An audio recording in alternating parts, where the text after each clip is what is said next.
এহরাম অবস্থায় নিষিদ্ধ কাজগুলো কি আমরা দেখি। এহরাম অবস্থায় এই কাজগুলো করা নিষিদ্ধ। পুরুষদের সেলাইবিহীন কাপড়, সেলাই বিশিষ্ট কাপড় পরা নিষিদ্ধ।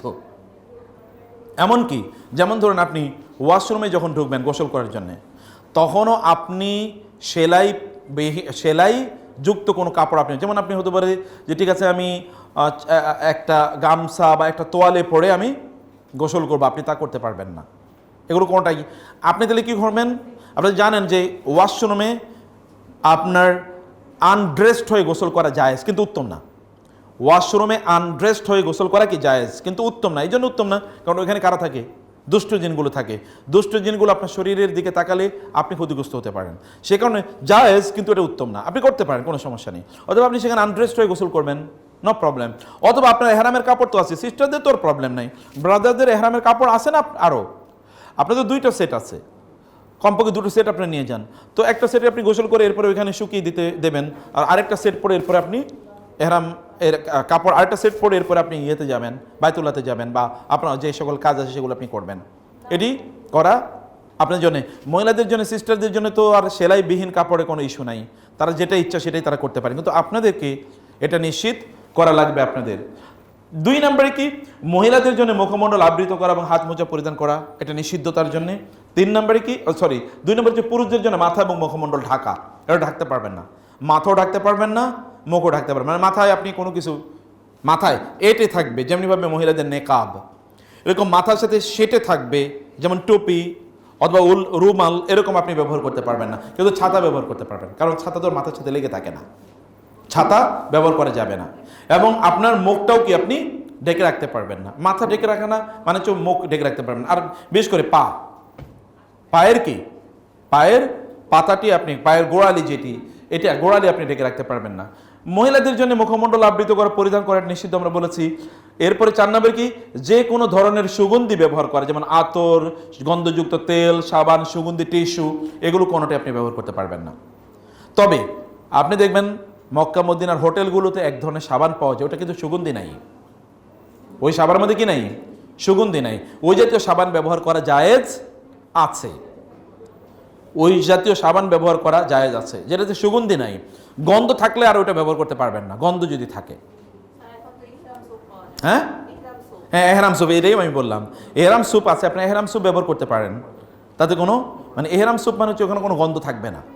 এটা আপনার ময়লাটা হয়তো বা কেটে দেবে, কিন্তু কোনো গন্ধ এর মধ্যে নাই। এগুলো ব্যবহার করা জায়েজ আছে। হ্যাঁ, ঠিক আছে, ঠিক হয়ে গেছে। তো এরপর আমরা যেটা দেখতে পাচ্ছি, তারপরে দেখেন সুগন্ধি ব্যবহার করা জায়েজ নেই। চুল, নখ কাটা, চুল কাটা, দাড়ি গোপ ইত্যাদি কাটা বা পশম কাটা বা উপড়ানো, এগুলো কোনোটাই জায়েজ নেই। যেমন টেনে টেনে চুল ছিঁড়লেন, অথবা নাকের পশম, মানে এটা অনেকের অভ্যাসের মধ্যে এটা থাকে, ওটা করে তিনি করে ফেললেন, এটি জায়েজ নেই। এটা করলে কিন্তু পরবর্তীতে দম দেওয়া লাগবে, কারণ মাহজুরাতুল এহরাম বলা হয়, দ্য প্রহিবিশনস অফ এহরাম। এগুলো কোনো কিছু করলে দেন পেনাল্টি ইজ ইম্পোজড, সে কোনো এগুলো কোনোটা করা যাবে না।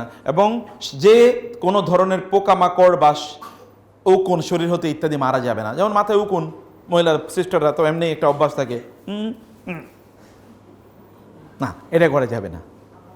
এরপরে আবার ওইখানে মশা এসে বসছে ঠাস করে, কারণ আপনার তো মনে নেই, মশা মারা তো একটা অভ্যাসও আছে, মানুষ মশা দেখলে মারতে মনে চায়, তো এটা করা যাবে না এই অবস্থায়। কারণ কি? আপনি peaceful, even peaceful behaviour with the insects and animals, এটাও একজন মানুষের জন্যে এটি জরুরি। সেই কারণে এখানে আরও কিছু জিনিস আছে, সেগুলো এখন আর এগুলোর মানে থাকে না। যেমন শিকার করা, আপনি সমুদ্রের না, মানে স্থলের কোনো প্রাণী শিকার করা, ওইখানে যে গাছালি আছে ওগুলো উপড়ে ফেলা, এগুলো এখন সুযোগ নাই, কারণ গাছ আপনি কই খুঁজে পাবেন, সুযোগ নেই। কিন্তু ওই সময় মরুভূমিতে এগুলো ছিল, যে গাছের টাইন আপনি ছেড়ে ফেললেন, অথবা দাঁত মাজতে হবে, এখানে কোনো গাছের একটু ডালের মানে ভেঙে করলেন, এগুলো করা যাবে না। এমনি এহরাম অবস্থায় 3টি কাজ নিষিদ্ধ, সেটা আপনি জানেন। এটা এহরাম না, গোটা সফরে 3টি কাজ করা নিষিদ্ধ। সেটা কি কি? লা রাফাসা, কোনো রাফাস করা যাবে না। রাফাস মানে হচ্ছে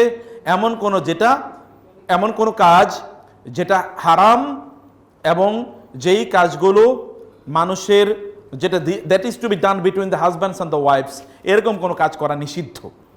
এবং সেটা ভার্চুয়াল আর অ্যাকচুয়াল, কোনোটাই করা যাবে না। যেমন ভার্চুয়ালি আপনি ইউটিউব স্ক্রল ডাউন করতেছেন আপনার এহরাম অবস্থা, মানে গোটা হজের সফরে। এর মধ্যে একটা ভিডিও চলে আসলো টিকটকারের কোনো একটা ভিডিও, এখানে কোনো একজন মহিলা এসছে বা তার পোশাকের মধ্যে কোনো সমস্যা আছে, আপনি একটু বসে বসে দেখলেন, কি দেখলাম রে? ফেসবুকে একটু স্ক্রল ডাউন করলেন, একটা সুন্দরী নারীর ছবি আসলো, আরেকবার দেখি তো কি দেখলাম। এগুলো যদি করে তাহলে তার হজ ভঙ্গ হয়ে যাবে, তার হজই হবে না তার। এই অশ্লীলতা। আবার এখানে কোনো ফুসুক মানে কোনো পাপাচারের কাজ করা যাবে না, নো পাপাচার। এবং এখানে কোনো ঝগড়া বিবাদ করা যাবে না। যেমন ওইখানে গিয়ে মাসলা নিয়ে অনেকের কি মারামারি লাগে, মাসালা মাসাইল। আপনার মারামারি করতে তো আপনি জান নাই, ওনার ফিকা নিয়ে উনি থাকুক, আপনার ফিক নিয়ে আপনি থাকেন, ঠিক আছে? মনে রাখতে হবে যে আমরা এনামুল কবির স্যার সহ এখানে আলোচনা করছিলাম মধ্যখানে, হজের সফরে যে কাজগুলো করা হয় এগুলোকে বলা হয় নুসুক, এগুলোকে বলা হয় নুসুক বা মানাসিক। ইন্না সলাতি ওয়া নুসুকি ওয়া মাহইয়ায়া ওয়া মামাতি লিল্লাহি রাব্বিল আলামিন। রাসূল সাল্লাল্লাহু আলাইহি ওয়াসাল্লাম বলেছেন লিতাখুযু আন্নী মানাসিকাকুম, অথবা খুযু আন্নী মানাসিকাকুম লিয়াখুযু আন্নী মানাসিকাহুম। রাসূল সাল্লাল্লাহু আলাইহি ওয়াসাল্লাম বলেছেন তোমরা হজের কাজ আমার কাছ থেকে শিখে নাও। এবং আল্লাহ সুবহানাহু ওয়া তাআলার কাছে ইব্রাহিম আলাইহিস সালাম দোয়া করেছেন ওয়া আরিনা মানাসিকানা। হজের কাজগুলোকে বলা হয় নুসুক। দিস আর প্রেসক্রাইবড, এগুলো ব্যক্তি বিশেষ ভ্যারি করে না, বুঝতে পেরেছেন? এটা ব্যক্তি বিশেষ ভ্যারি করে না। বাংলাদেশ থেকে গেলে একরকম, সৌদি আরব থেকে গেলে আরেক রকম, মিশর থেকে গেলে আরেক রকম, আমেরিকা থেকে আসলে আরেক রকম। No differentiation. এটা হজের কাজ এগুলো, অতএব প্রত্যেকের জন্য এইগুলোই তার কাজ। যেমন মিনা মুজদালিফা আপনি কয় রাকাত নামাজ পড়বেন, কিভাবে পড়বেন, দিস আর প্রেসক্রাইবড। এগুলো আপনি মক্কা থেকে গেছেন এই জন্য একরকম, আরেকজন মদিনা থেকে এসে বাংলাদেশ থেকে গিয়েছেন, আপনি 15 দিন আগে গেছেন, আরেকজন 30 দিন আগে গেছে, আরেকজন 10 দিনের প্যাকেজে গেছে, এগুলো will not make any difference, কারণ এগুলোকে বলা হয় নুসুক। তাইলে কোনো ঝগড়া বিবাদ চলবে না, এবং চলবে না কোনো কি চলবে না। বিশেষ করে যারা কাপল, অর্থাৎ যারা স্বামী স্ত্রী যাচ্ছেন, তারা সাবধান থাকবেন, কারণ বাড়ির ঝগড়া বিবাদ গিয়ে ওইখানেও গিয়ে পরে ঠেকে, বুঝতে পেরেছেন? আমি তো ওইখানে গিয়ে কত যে ঝগড়া বিবাদ ঠেকাইছি, মানে বহুত, এই তো কথাবার্তা কয় না, কথা এই চলে না, তারপরে স্যার এখন এটা কি করা, সমাধান করে দেন, ঠিক আছে, আবার ডেকে একটু সমাধান, এর জন্য না হয়। আগ থেকেই প্র্যাকটিসটা করে যান, আগ থেকেই এই প্র্যাকটিসটা করে যাবেন ইনশাআল্লাহ।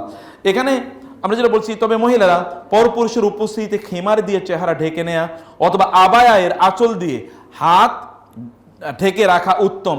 সে সকল সাবানেও কোনো গন্ধ নেই, তা ব্যবহার করা যায়, যেটা আমরা তো আগে বলেছি। তাহলে মহিলারা যেটা আমরা আগে বললাম, তারা উপর থেকে একটা কাপড় ফেলে দিতে পারবে, এবং তাদের যে আবায়া আছে, আবায়ার নিচে তাদের হাতটা তারা ঢেকে রাখতে পারবে যদি কোনো পুরুষ চলে আসে, যদি চায় তারা করতে পারবেন ইনশাআল্লাহ। পুরুষদের পায়ের পাতার উপরের মাঝখানের উঁচু হাড় এবং গোড়ালি আবৃত করে রাখবে।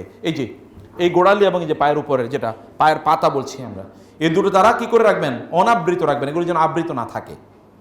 অনাবৃত মানে এগুলোকে তারা খুলে রাখবেন, এবং এগুলো আবৃত করে রাখা যদি কেউ রাখে তাহলে তাকে আবার দম দেওয়া লাগবে। ওই যে এগুলো বলে মাহজুরাতুল ইহরাম, দ্য প্রহিবিশনস অফ ইহরাম। If you commit any prohibition of ইহরাম then the penalty is imposed. What is penalty? Slaughtering an animal. এটা, এবং ওই slaughtering an animal that is to be in Makkah and to be distributed among the poor of Makkah. আপনি সেখান থেকে খাইতেও পারবেন না, এবং বলবেন যে না টাকা তো নাই, বাংলাদেশে এসে দেবো, তাও হবে না, আবার যেতে হবে, গিয়ে এরপরে ওইখানে দিয়ে আসতে হবে, এবং এই কারণে এটা আপনি করতে পারবেন না। তারপরে কি হচ্ছে, অষ্টম, স্থলজ পশু শিকার করা, শিকারে সহযোগিতা করা বা শিকারকে হাঁকানো, এগুলো কোনোটা করা যাবে না, বুঝতে পেরেছেন?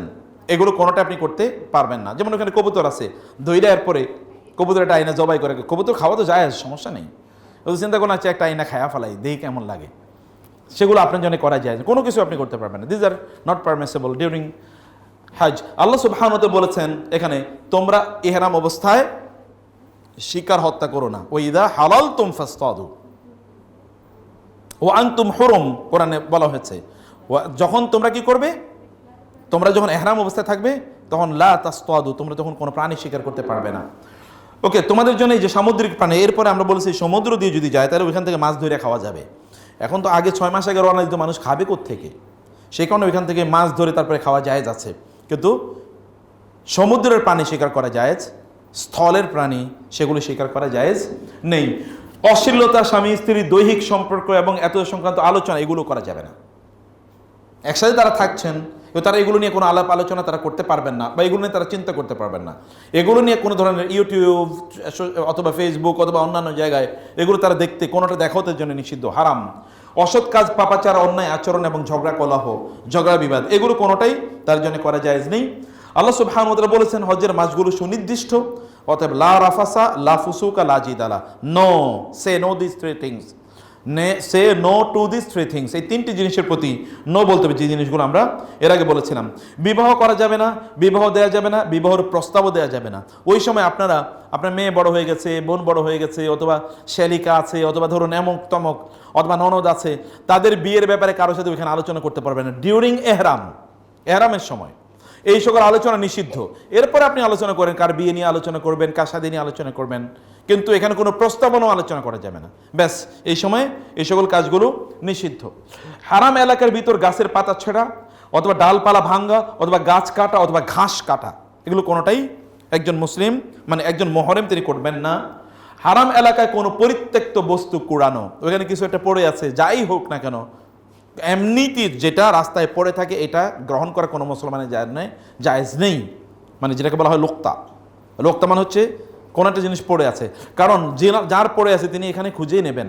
অথবা আপনি মুসলিম হিসেবে নিলে এরপরে আপনাকে 1 বছর তারিফ করতে হবে। তারিফ মানে কি জানেন? এরপরে 1 বছর ঘোষণা দিতে হবে, এই এমন একটা জিনিস পাওয়া গেছে, কে এটার মালিক। 1 বছর আপনার নিজের টাকা দিয়ে এটা ঘোষণা দেওয়া লাগবে, এটা পেনাল্টি। অতএব এটি তিনি গ্রহণ করা তার জন্য জায়েজ নেই।